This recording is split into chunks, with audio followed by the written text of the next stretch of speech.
안녕하십니까. 포로기 예언 13번째 강좌, 오늘부터는 제2 이사야를 다루겠습니다. 위로를 선포하여라 라는 제목으로 이야기하겠습니다. 이사야서는 1장부터 66장까지 매우 긴 문서인데요, 이것을 세 토막으로 나누어서 제1 이사야, 제2 이사야, 제3 이사야 이렇게 나눕니다. 제1 이사야는 우리가 앞서 공부했던 예루살렘의 이사야입니다. 주전 700년경 유다에서 활동한 예언서고요. 1장부터 39장까지의 내용입니다. 오늘 공부할 제2 이사야는 이사야 40장부터 55장까지를 말합니다. 그 다음에 56장부터 66장까지는 제3 이사야라고 합니다. 이것은 제2 이사야는 포로지에서 바벨론 땅에서 선포했습니다. 비해서 제3 이사야는 포로에서 귀환해서 다시 예루살렘에 와서 선포합니다. 특히 예루살렘 성전을 재건할 때의 배경이 되어 있습니다. 그러니까 첫 번째 이사야와 제3 이사야 사이에는 약 200년 이상의 차이가 납니다. 그 한 사람이 예언했다고 보기에는 어려울 것 같습니다. 그러나 이렇게 구분하는 것을 반대하는 사람들도 있습니다. 문체에는 명백한 차이가 있지만 부분적으로 유사한 문체들이 공존하기도 하니까 엄격하게 구분하기 힘들다라고 보기도 합니다. 또한 성서 전체를 분석적으로 보기보다는 통전적으로 보고자 하는 경향들이 있습니다.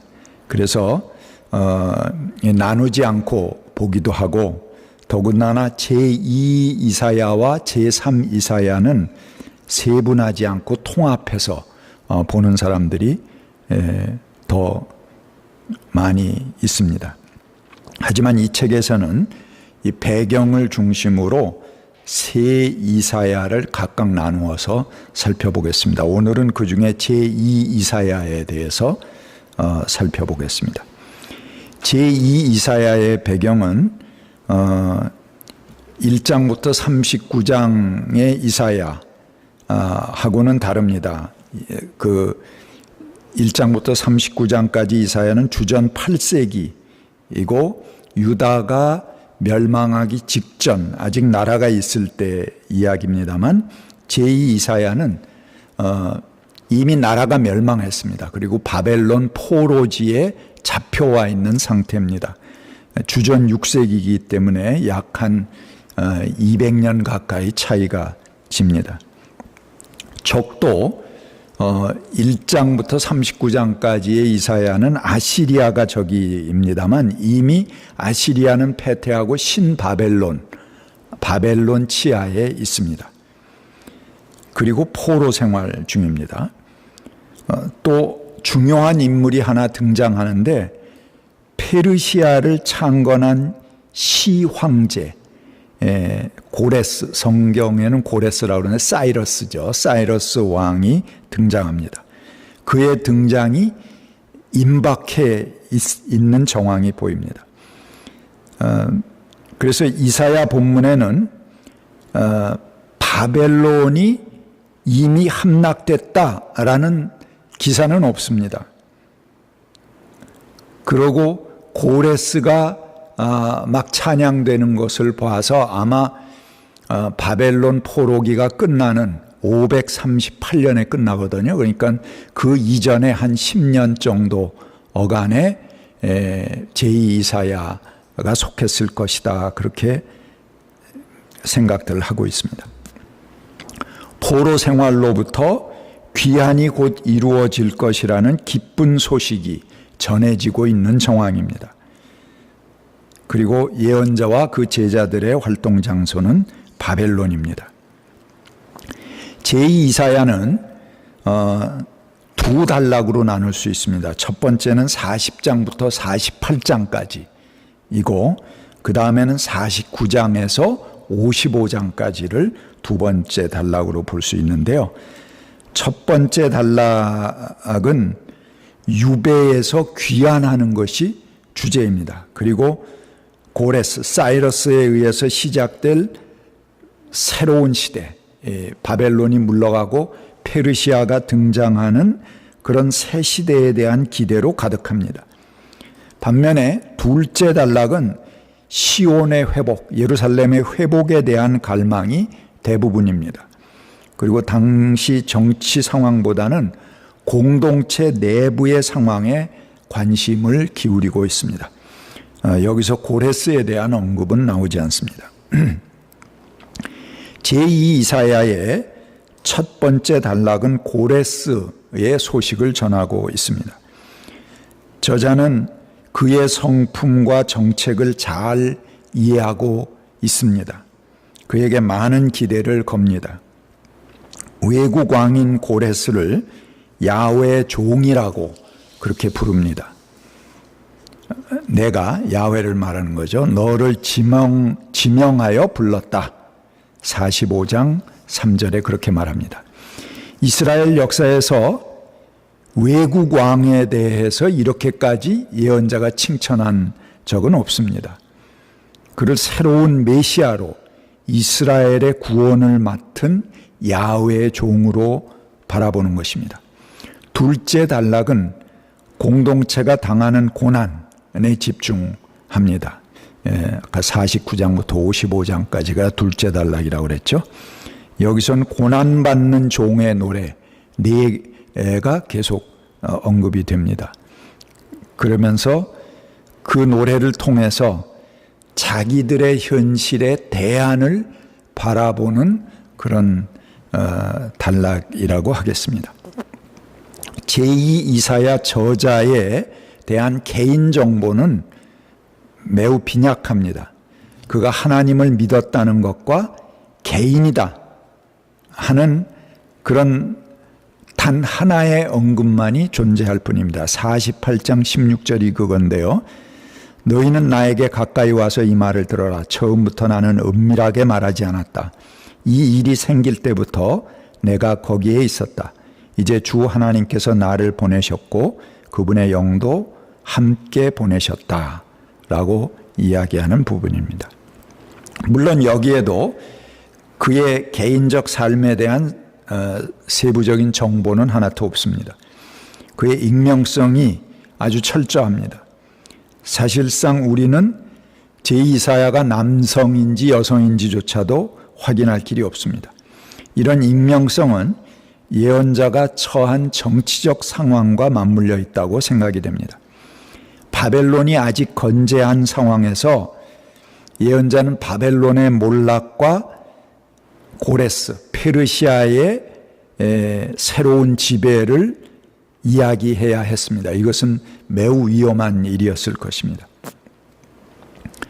제2이사야의 주제가 위로와 구원을 선포하는 내용이라서 이제까지 예언자들이 심판 선언을 주로 했다면 그들과는 달리 정치적 부담은 별로 없었을 것이다. 위로하고 잘 될 거다 이렇게 얘기하는 거니까요. 그렇게 짐작하기가 쉽습니다. 그러나 제2이사야의 메시지가 당신 바벨론 지배 아래서 행해졌다는 것입니다. 그리고 바벨론이 망하고 페르시아가 새로 일어날 것이다 라는 것을 예언해야 됐기 때문에 이것 역시 매우 위험한 행위였습니다. 아주 모험적인 행위죠. 페르시아의 시왕 사이러스, 고레스가 우리를 구원하러 올 것이다 이런 예언하는 것은 모험이죠. 게다가 바벨론 제2에 대해서 풍자합니다. 그리고 바벨론 신들의 허구성을 아주 신랄하게 통렬하게 비판하고 있습니다. 이것은 매우 불손하고 목숨을 거는 일이라고 볼 수 있습니다. 저자는 아마 자기의 개인 신상을 밝힐 수 없었을 것입니다. 그래서 이름마저도 큰 예언자 이사야에 묻어서 그냥 이사야다 이렇게 표현했기 때문에 익명이죠. 그러니까는 우리가 볼 때 이건 제2이사야다. 도저히 앞에 부분하고 같은 사람이 했다고 볼 수는 없기 때문에 그렇게 나누는 것입니다. 자, 그 다음에 바벨론과 페르시아 그 두 제국의 외교 정책, 국제 정책의 차이를 살펴보겠습니다. 그렇게 하면은 제2이사야의 예언이 어디에 위치해 있는가가 바로 그 외교 정책에서 판가름이 됩니다. 이제까지 아시리아와 바벨론으로 이어지는 점령 정책은 서로 맥락을 같이 합니다. 그리고 이것은 정복한 나라들에게 매우 혹독한 정책이었습니다. 이들은 저항하는 민족에게는 아주 가차없이 잔인하게 대했습니다.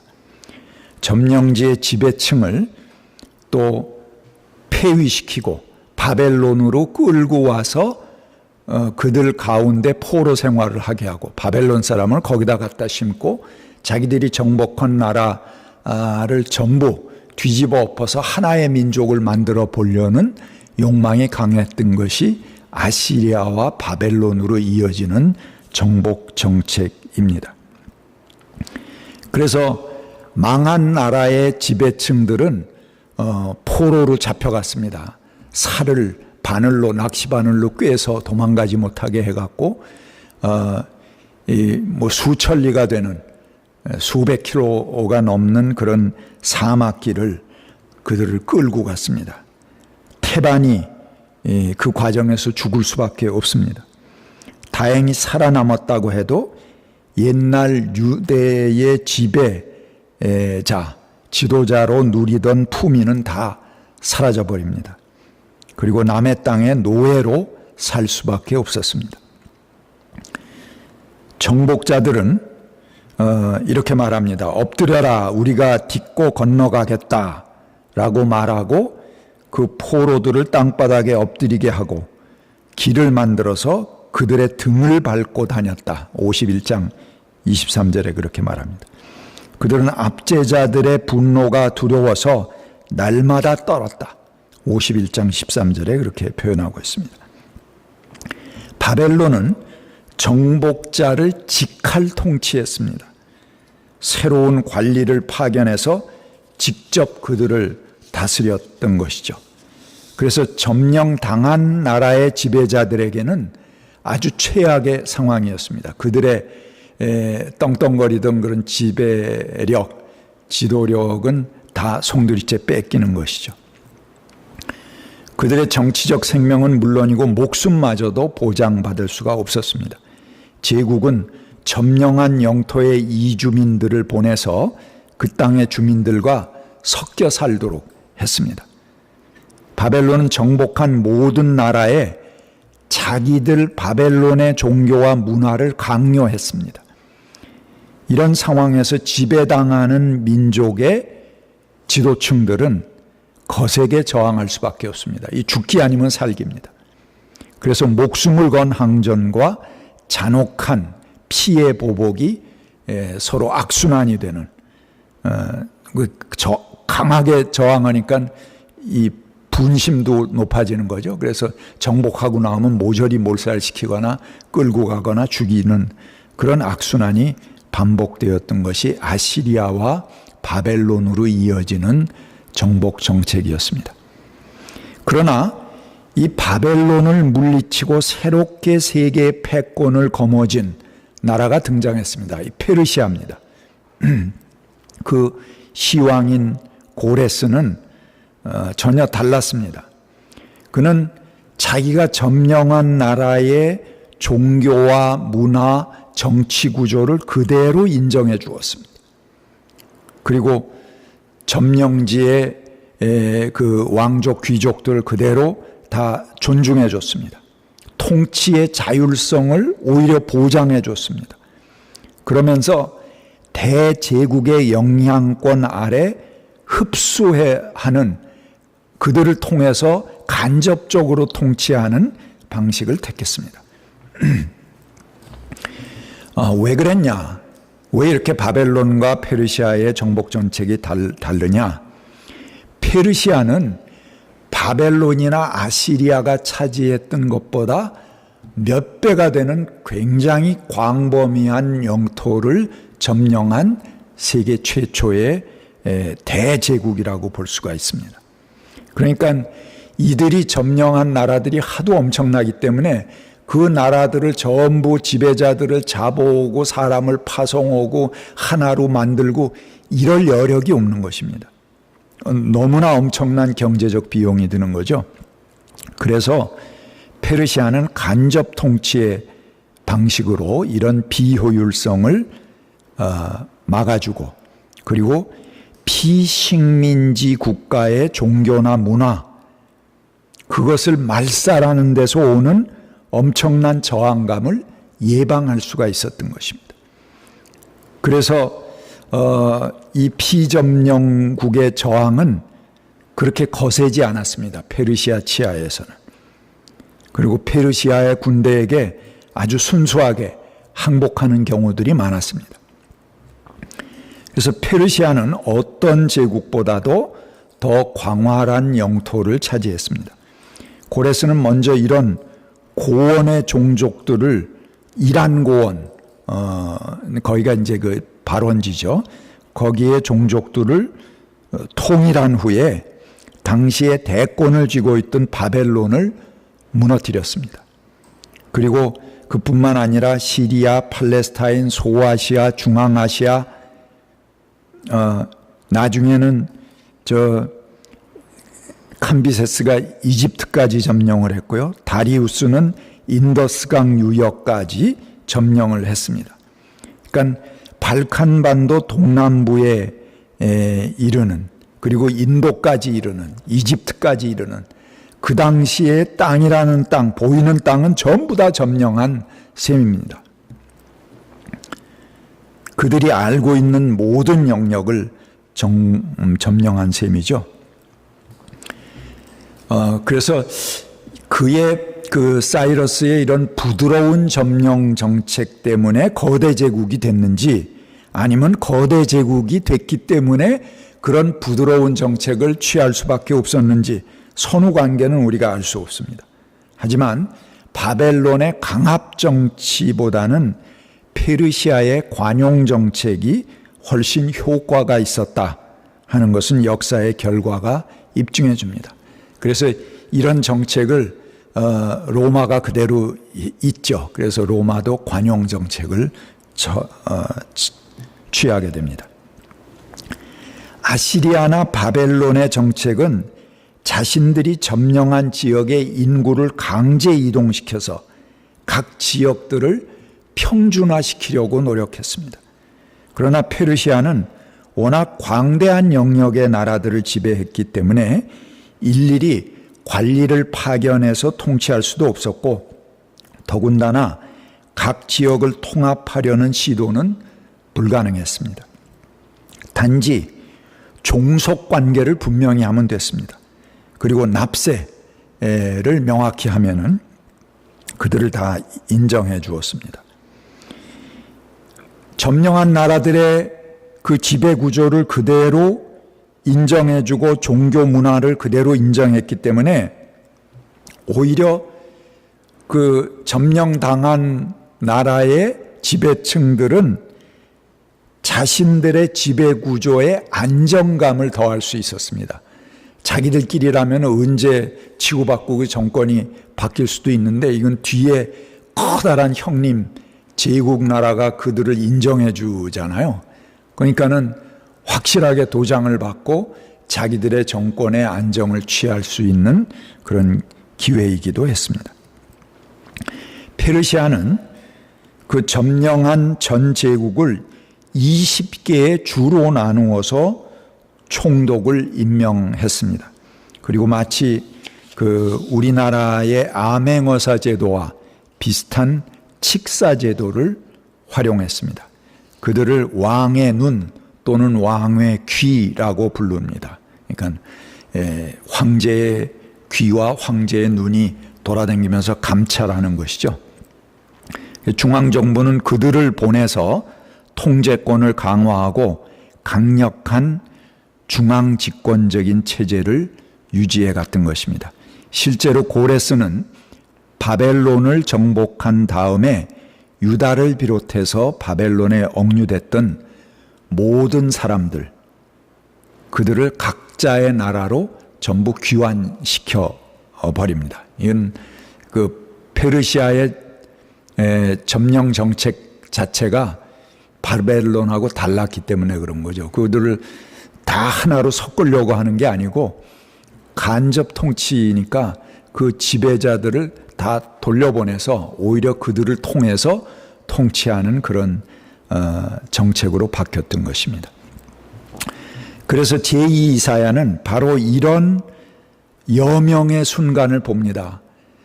거기 포로로 잡혀온 사람들은 전부 유다의 귀족들이고 왕족들이잖아요. 그러면 이제 사이러스가, 페르시아가 점령하고 고레스가 그들을 다스리게 된다는 것은 자기들이 해방받게 된다는 그런 메시지로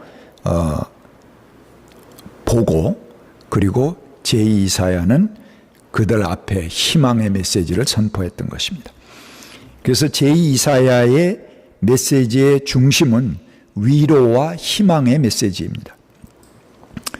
예루살렘의 이사야 1장부터 39장의 이사야의 주제는 심판이죠. 하지만 40장으로 넘어가면 39장까지 심판을 얘기하다 40장이 되면서 갑자기 분위기가 바뀝니다. 40장 1절 2절에 이렇게 외칩니다. 너희는 위로하여라. 나의 백성을 위로하여라. 너희 하나님께서 말씀하십니다. 예루살렘 주민을 격려하고 그들에게 일러주어라. 이제 복역 기간이 끝나고 죄에 대한 형벌도 다 받고 지은 죄에 비하여 갑절의 벌을 주님에게서 받았다고 외쳐라 라고 선언하고 나오는 것입니다. 여기에 쓰인 동사는 전부 복수형입니다. 그래서 예언자는 이제 백성 전체가 그들의 죄값을 충분히 치렀고 복역 기간이 끝났다는 것을 선언하는 것으로 제2이사야의 메시지가 시작됩니다. 포로로 잡혀온 주민들은 커다란 절망감에 빠져 있었습니다. 잔혹한 바벨론 세력은 아직도 건재했고 그보다 더 강력한 힘을 가진 열강들이 힘을 겨루는 상황을, 이 바벨론 세계의 중심부죠. 그 당시에 그쪽이 거기서 목도하면서 그들은 자신들의 운명이 어떻게 될지 매우 불안했습니다. 포로기 초기에는 자신들의 죄 때문에 하나님의 형벌로 이렇게 포로로 잡혀왔다라고 생각을 했습니다. 이런 역사 해석은 자신들의 불행의 이유를 잘 설명해 주었습니다. 그리고 동시에 앞으로 자신들이 회개한다면, 하나님 앞에 돌이킨다면 회복될 것이라는 희망의 근거이기도 했습니다. 잘못해서 벌 받는 거니까 이제 잘하면은 다시 회복시켜 주실 것이다 라는 신명기 신학의 주제가 그들의 절망의 이유이기도 했지만 희망, 그들이 회복할 이유이기도 했던 것입니다. 그러나 그 이후에 포로 생활이 2대, 3대 계속되는 것입니다. 이렇게 이어지면서 그들에게는 절망만이 남게 되었습니다. 그들은 하나님께 버림받았다고 생각했습니다. 그리고 하나님께서는 자신들을 파멸의 길로 내던지셨다, 그렇게 생각합니다. 압제자들이 약탈하도록 하나님께서 가만히 놔두셨다. 42장 22절에 그렇게 고백합니다. 따라서 자신들은 희망도 없고 미래도 없고 49장 21절입니다. 제국의 엄청난 세력에 놀라서 자신들은 그들로부터 구원받을 가능성도 없다라고 절망에 빠집니다. 49장 24절에 포로지에서 태어난 새로운 세대들이 당하는 고난은 도대체 무슨 이유이며 어떤 의미가 있는가 하는 질문을 던집니다. 이것이 후반부에 그들의 물음이기도 하고 신학적 주제이기도 하는 것입니다. 이런 질문들은 단지 지적 호기심을 채우려는 질문이 아닙니다. 자신들의 절망에 대한 몸부림입니다. 미래의 희망이 있다면 지금의 고통도 견딜 수 있을 것입니다. 그러나 아무런 뜻도 없이 계속 이어지는 고난이라면 이걸 단지 죄값을 치르는 것이라고 보기에는 너무 절망적입니다. 죄값을 치른다라는 말은 그 죄를 치르고 난 다음에는 새로운 희망이 보인다는 것을 전제하는 말 아니겠습니까? 그런데 자신은 물론이고 그 아들까지 단지 죄값만 치를 뿐이다. 그리고 그것이 계속 2대 3대 내려간다. 그럼 문제는 달라지는 거죠. 이건 저주입니다. 그래서 이스라엘 공동체가 좌절 상태에 빠지고 기뻐할 일이라고는 털끝만큼도 보이지 않는 상황에서 예언자적 상상력은 그 절망과 맞서고 있습니다. 그는 백성 가운데 만연한 절망을 희망으로 바뀌고 위로하여라, 위로하여라. 이제 구원을 선포한다. 라고 제2사야의 메시지가 시작되는 것입니다. 그는 절망을 희망으로 바꾸며 만물을 다시 생명으로 가득 넘치게 하는 예언을 하게 됩니다. 감사합니다.